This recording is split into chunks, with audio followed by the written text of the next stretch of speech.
To understand the terror that gripped us in the winter of 1966, you have to understand Point Pleasant itself, a quiet, hard-working West Virginia town nestled right where the Ohio and Kanawha rivers meet. It was the kind of place where everyone knew their neighbors, doors were left unlocked, and the biggest worry on a Tuesday night was the high school football score. But just a few miles north lay the McClintic Wildlife Management Area, known to everyone local as the TNT area.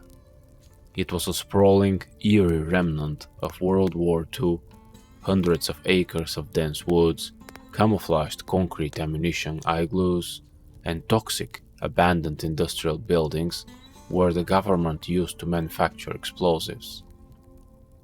By the mid-60s, nature had mostly reclaimed it, leaving it a dark, labyrinth wasteland of rusted steel, shattered glass, and overgrown gravel roads where teenagers would go to park, drink a few beers, and escape the watchful eyes of their parents. The air on the night of November 15th was bitterly cold and thick with a damp, clinging fog that rolled heavily off the river, cutting visibility down to just a few feet in front of your face. There were four of us packed into the car, two young married couples just looking to kill some time, driving slowly down the narrow, cracked asphalt that wound deeper into the heart of the old power plant complex. The heater in the Chevy was humming, fighting off the chill, and the radio was buzzing with faint static as we joked around, trying to spook each other about the old ghost stories whispered around the abandoned bunkers. Just as the car rounded a sharp bend near the crumbling, rusted remains of the old boiler house, the playful chatter in the backseat instantly died. The driver slammed his foot on the brake pedal, sending the tire skidding violently across the loose gravel before the vehicle groaned to a sudden, jarring halt. Our headlights washed over something standing right beside the road, casting long, distorted shadows against the decaying brick wall behind it. At first, my brain tried to rationalize it as a stray deer or perhaps a man wrapped in a heavy winter coat, but the sheer, monstrous proportions of the silhouette immediately shattered that illusion. It stood easily 7 feet tall, possessing a massive, muscular torso and broad, heavy shoulders that seemed completely out of proportion with any human frame. But what made the blood freeze instantly in my veins, sending a primal wave of absolute panic through my entire body, was its face, or rather, the total lack of one. There was no visible head or neck, instead two enormous, circular eyes were set directly into the upper part of its massive chest. Those eyes didn't just reflect the headlights, they burned with a fierce, internal hypnotic red luminescence, like two glowing coals lifted straight out of a furnace. For a prolonged suffocating moment, nobody in the car breathed. We just stared, completely paralyzed by an unnatural, crushing sense of dread that seemed to radiate directly from the creature. Then, as if reacting to the glare of our high beams, the entity made a slow, agonizingly deliberate movement and began to unfold a pair of giant, leathery wings from its back. They didn't possess feathers like a bird, nor did they look like a common bat. They were massive, dark gray, and webbed, expanding outward until they stretched an easy 10 feet across, easily blocking out the crumbling scenery behind it. The creature shifted its weight, pivoting slightly toward the car, and those burning red eyes locked onto us with an intensity that felt less like a wild animal and more like a calculated, malicious intelligence witnessing our presence. A chorus of raw, hysterical screams tore through the cabin of the car as the driver desperately jammed the gear shift into reverse, flooring the gas pedal until the engine roared in protest and the tires shrieked against the gravel. He threw the steering wheel around, swinging the car's nose back toward the exit of the TNT area, and shifted into drive, pinning the accelerator directly to the floorboards. My heart was hammering against my ribs so violently it felt like it would crack them open, and my hands shook uncontrollably as I twisted around in my seat to look out the rear window. I prayed to God that the darkness of the wildlife sanctuary would swallow the nightmare whole, that it would just remain a horrible hallucination of the woods. But as the Chevy broke out of the tree line and sped onto the open asphalt of Route 62, hitting speeds well over 80 miles an hour, a sudden, heavy shadow fell over the roof of the car, and I realized with absolute horror that the entity wasn't just watching us leave, it was coming with us. The engine of the Chevy was screaming, the speedometer needle shaking violently past 85, then 90 miles per hour as we flew down the pitch-black stretch of Route 62. On any other night, driving like that on those winding, deer-slicked back roads would have been a death sentence. But in that moment, the threat of a fatal car crash felt infinitely more welcoming than whatever was hovering just outside our glass windows. I kept my face pressed against the cold glass of the rear window, my breath fogging the surface so badly I had to keep wiping it away with a trembling sleeve. Through the blur of the mist, I saw it, the massive silhouette easily keeping pace with us, gliding effortlessly just a few feet above the telephone poles that lined the highway. It wasn't flapping its giant leathery wings like a bird would. They remained perfectly horizontal, rigid and wide, slicing through the midnight air with a sickening fluid grace that defied every law of aerodynamics I knew.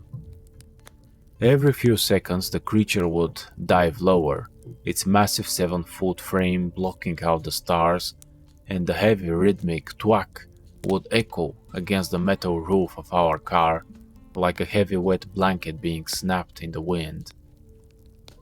The girls in the back seat were huddled together, weeping hysterically and praying aloud, their voices cracking with a raw terror that I can still hear vividly whenever the house gets too quiet at night. The most unnatural part of the entire pursuit wasn't even the creature's impossible speed. It was the sound, or rather the complete lack of it, from the entity itself. There was no mechanical roar, no screech of wind through feathers, just a suffocating heavy silence that seemed to swallow the sound of our own engine. But as we finally rounded the long bend approaching the city limits of Point Pleasant, where the bright neon signs of gas stations and the comforting glow of streetlights began to bleed into the fog, the creature let out a sound that nearly caused the driver to lose control completely. It was a high-pitched, metallic shriek that sounded like a cross between a woman screaming in agony and the screech of a malfunctioning record player spinning at top speed. The sound didn't vibrate in our ears, it felt like it vibrated inside our teeth, a piercing frequency of pure malice that left us dizzy and nauseous. And then, just as suddenly as the nightmare had begun, the heavy shadow lifted from the roof, and the creature shot straight up into the low-hanging grey clouds, its burning red eyes vanishing into the mist like twin embers fading in a dying fire. We didn't stop driving until we skidded sideways into the gravel parking lot of the Mason County Courthouse, slamming our bodies against the heavy wooden doors, begging the night deputy to let us inside. We were pale, shaking and babbling incoherently, but when the deputy saw the sheer, unadulterated shock in our eyes, he realized this wasn't a teenage prank. Something truly horrific had breached the borders of our quiet town.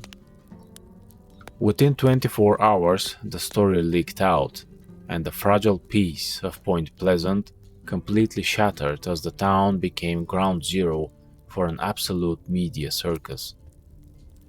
Reporters from across the country converged on our doorsteps, and the local newspaper officially dubbed the entity the Mothman, a flashy name that didn't even begin to capture the ancient, ominous dread of what we had actually witnessed in those woods.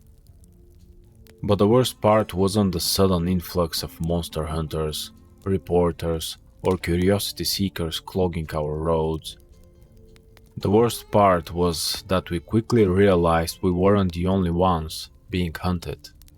Over the next few days, whispered rumors turned into terrifying confirmations as neighbors, farmers, and delivery drivers began coming forward with their own chilling encounters.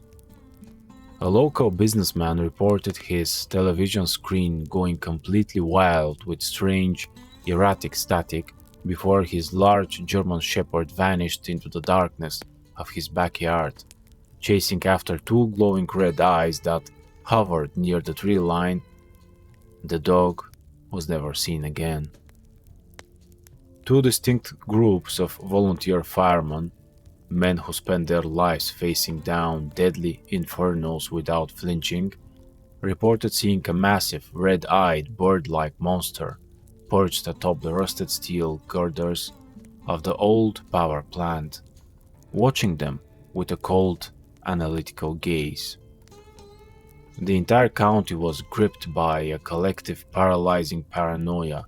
People refused to go out after dark, loaded shotguns were kept propped against front doors, and an unnatural, heavy silence settled over the valley. It was as if the creature's arrival had opened an invisible door, allowing something deeply malevolent to seep into the very soil of the town. But as the final days of November bled into a freezing December, the nature of the hauntings began to shift into something even more psychologically deeply disturbing. The Mothman was no longer just lurking in the shadows of the abandoned TNT area, it was moving closer to our homes, and with it came a series of bizarre, unexplainable phenomena that made us question our own sanity. By the time December settled into the Ohio Valley, the air didn't just feel cold, it felt toxic, charged with a strange static energy that made your skin prickle whenever you stepped outside.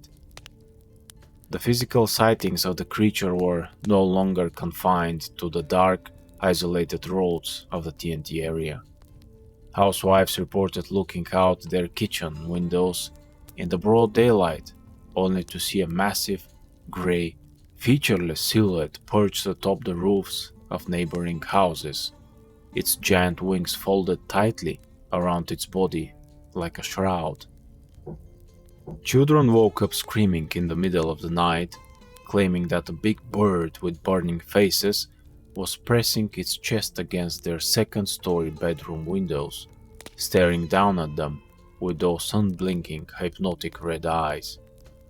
But the terror was evolving into something far more insidious than a mere monster lurking in the shadows. A wave of bizarre psychological anomalies began to plague the citizens of Point Pleasant. It started with the phones.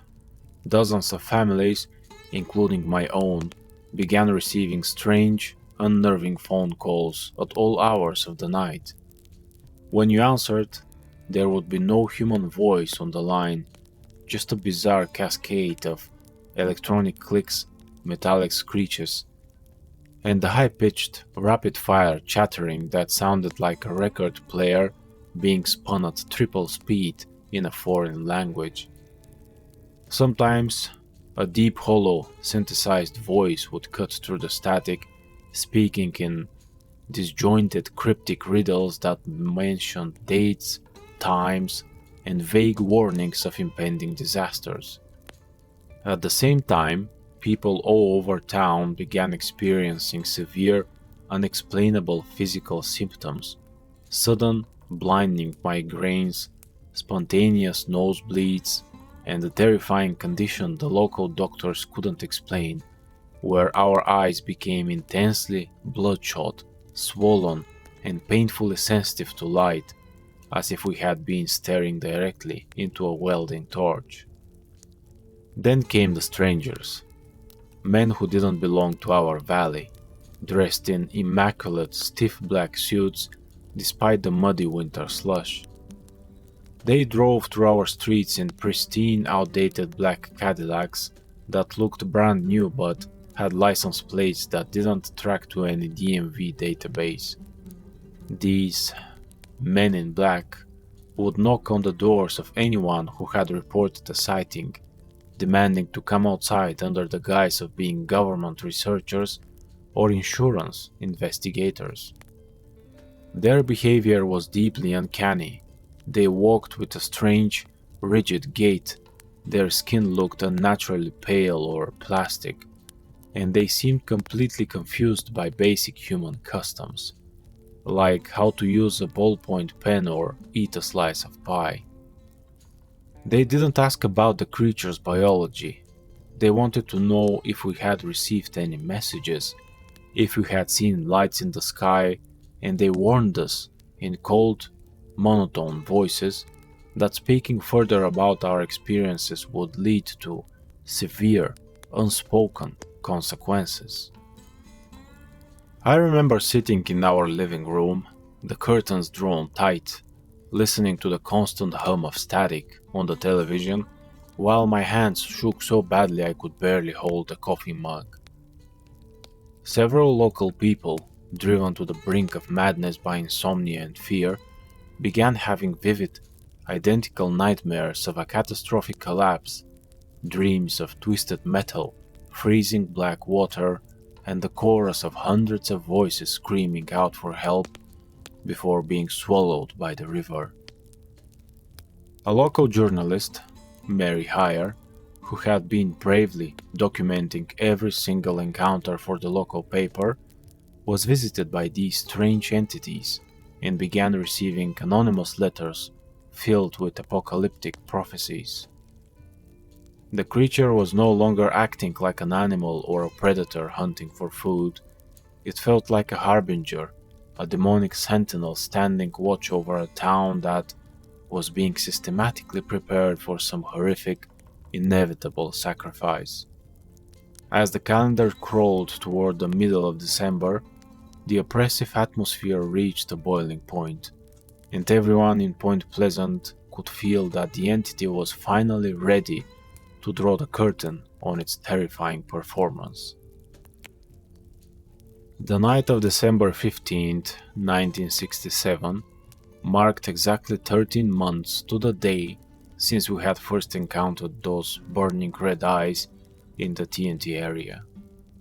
The weather that evening was miserable, a freezing bitter mix of sleet and heavy rain that coated the roads in a treacherous layer of black ice, making the air feel thick and suffocatingly heavy. It was rush hour, and the Silver Bridge, an innovative but aging suspension bridge built in 1928, connecting Point Pleasant to Gallipolis, Ohio, was completely bottlenecked with bumper-to-bumper traffic. Families were heading home from work, shoppers were returning from buying Christmas gifts, and massive, heavily loaded semi-trucks sat idling on the narrow, two-lane span, causing the entire steel structure to sway and groan violently in the freezing wind. I was sitting in my car just a few blocks away from the Ohio side of the river, waiting for the gridlock to clear, when a sudden, terrifying shift in the atmosphere made every hair on my arms stand on end. The car radio, which had been playing holiday music, suddenly exploded into a wall of violent, ear-piercing static, followed immediately by the exact same high-pitched, metallic chattering sound that had haunted our phone lines for months. I looked out through the frosted windshield toward the bridge, and my heart stopped dead in my chest. There, Perched directly atop the highest rusted steel towers of the Silver Bridge, silhouetted perfectly against the dark grey sky, stood the creature. Its massive 7-foot frame was hunched over the ironwork, and its giant 10-foot leathery wings were unfolded halfway, catching the freezing rain. Even from hundreds of yards away, through the blinding sleet and the dark, those two enormous hypnotic red eyes burned with a malevolent, triumphant brilliance, staring straight down at the doomed line of cars trapped on the bridge below. A split second later, a sound like a synchronized volley of high-powered rifle shots echoed across the dark water, the sound of critical I-beams snapping under the immense, unyielding structural stress. What followed was a nightmare of pure, unadulterated chaos that will remain burned into the back of my eyelids until the day I die. The massive suspension bridge began to twist and roll like a ribbon in the wind, its heavy steel uprights snapping like matchsticks as the entire structure violently folded in on itself. Headlights spun wildly through the darkness as dozens of cars and semi-trucks slid helplessly off the collapsing deck, plunging into the black, freezing, swift-moving currents of the Ohio River 40 feet below. The night air was instantly filled with the deafening roar of screaming steel, tearing metal, and the frantic, horrified shrieks of over 100 people fighting for their lives in the dark water. As the center span of the bridge completely vanished beneath the churning icy waves, I saw the creature launch itself effortlessly into the sky from the collapsing wreckage.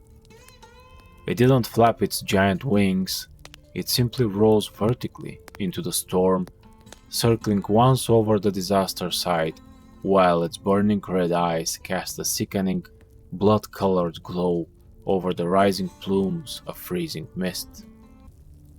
It let out one final, piercing metallic scream, a sound of pure, chilling finality, before it shot straight up into the low-hanging winter clouds and vanished from our world forever. In the tragic days that followed, as rescue workers dragged 46 lifeless bodies out of the freezing river, the dark cloud that had choked Point Pleasant for over a year finally began to dissipate.